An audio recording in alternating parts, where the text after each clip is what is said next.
Hello, everyone. Dr. Jerry Duggar here. Um, I'm recording this video at the beginning of 2023. And this is a time when so many people out there are evaluating their lives. They're making resolutions, long lists of things that they'd like to improve in their life. Many people now are turning to a kind of word of the year, just a word they're going to focus on and have that kind of ripple through their whole life. I've been contemplating really how to approach this myself, and um, I was fortunate enough to be given a gift of a great book by a great friend, and this has gotten me thinking a lot about how I want to approach my viewing of my life going forward. And the book is called The Gap and the Gain by Dan Sullivan and Benjamin Hardy. And now I rarely do book reviews, and so I'm not going to be diving into every chapter of what's being talked about in this book. But I think this book highlights a concept, one of the three or four kind of big concepts that you can see roll through your entire life. They're game changer, life changer concepts if you can really understand them. And it has direct application to our mental health and our happiness and our physical health. And so I feel like it's right in the wheelhouse for what I do all day long, helping patients and clients heal and improve their physical and mental and emotional health. So that's what I wanted to share with you today. Let's talk about this concept of the gap and the gain.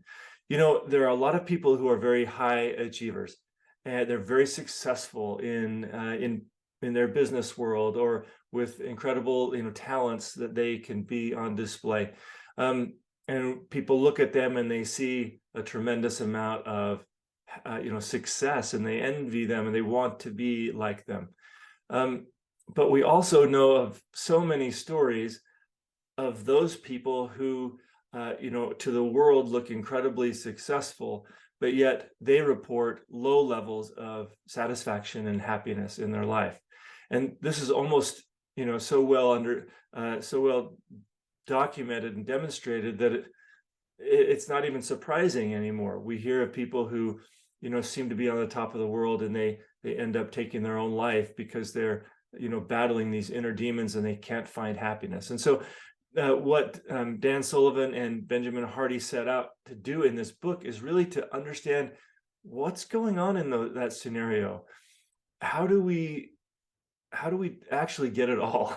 How do we achieve at a high level and have success in the different dimensions of our life, but actually find happiness? And here's what it all comes down to: a very kind of simple concept. But I'll challenge you to think about this and realize just how difficult it is to actually apply this at all times. So here's the idea: the gap and the gain. Each and every one of us have ideals. We have aspirations. We have things that motivate us and pull us forward in our life to become better. It may be a health goal or a business goal or a goal with a relationship. We all have an ideal in our mind, something that we can visualize that we want to achieve or become, or to develop. We're not there. Obviously, that's the point. As we look at our life right now, we realize there's a long distance between where we are now and what we want.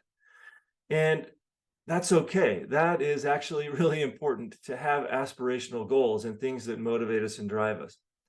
At any given point, as we're moving forward and living our life and moving towards those goals that are pulling us, we're going to self-assess. We're going to try to understand, where are we? Are we making progress? What's happening in our life? And this is the crux of the concept of the gap and the gain. It's very common for us, when we evaluate ourselves and we evaluate our life, to measure our success by we've achieved a certain amount, but there's a gap between where we are and where we still want to go.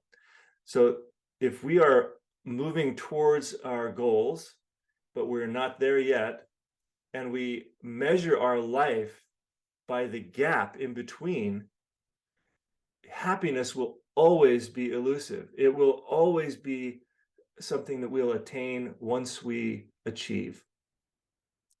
And unfortunately, even when we achieve it, we sometimes become so habituated into the thinking that there's always something else, and I won't be happy until. You'll see this happen, in all sorts of areas.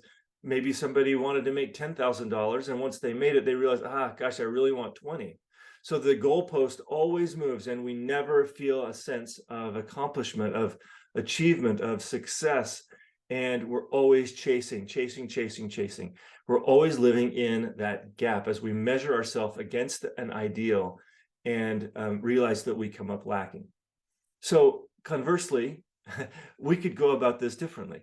We could make progress towards our lofty ideal, and then we could turn around and we could measure the gain, where we were when we started and where we are now.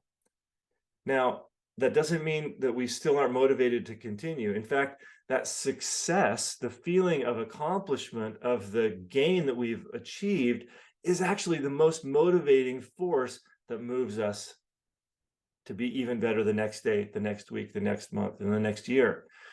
And so, yes, maybe our ideals continue to outpace our achievement, but we're not unhappy. Why? Because happiness happens in the moment. We actually live our life happy because we see the daily incremental progress that we're making. So I see this happen when it comes to health. And here's a great, simple analogy.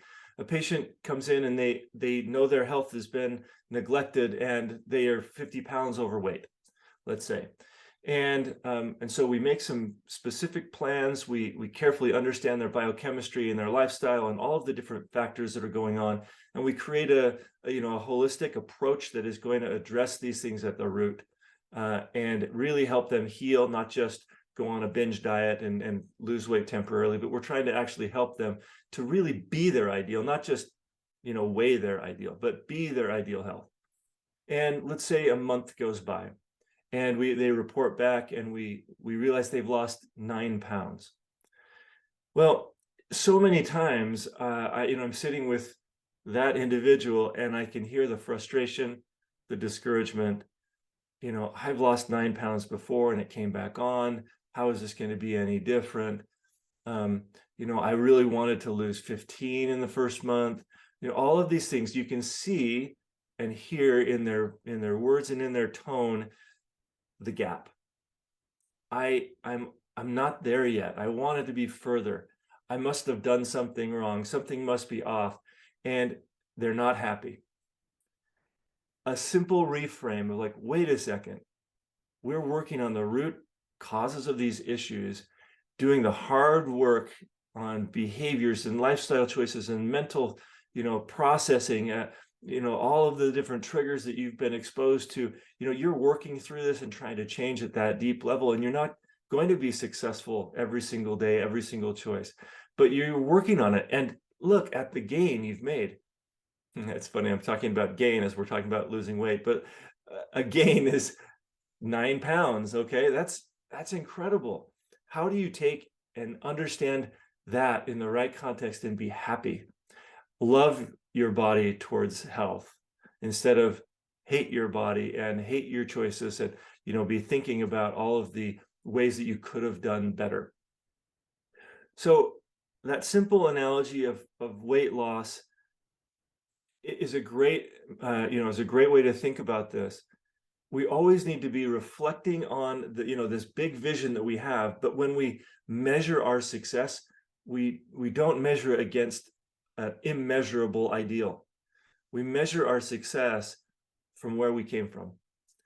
If we are living our lives in the gap, we'll always be unhappy.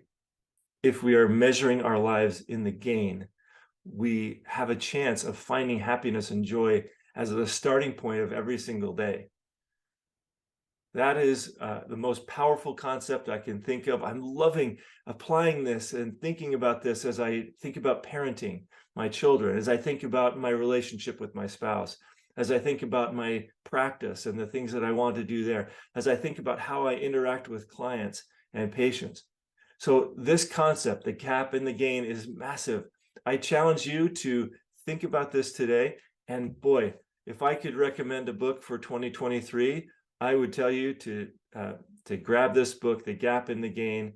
Listen to these guys on podcasts, however you want to consume the concept as they kind of elucidate how this shows up in every different aspect of your life.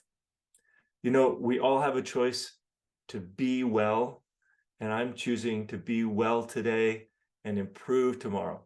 So that's my suggestion to you. And if you like this content, there's going to be a lot more like this coming in the coming year. And so make sure you click like and subscribe, follow us on all your podcast stations, and I'll look forward to seeing you again soon.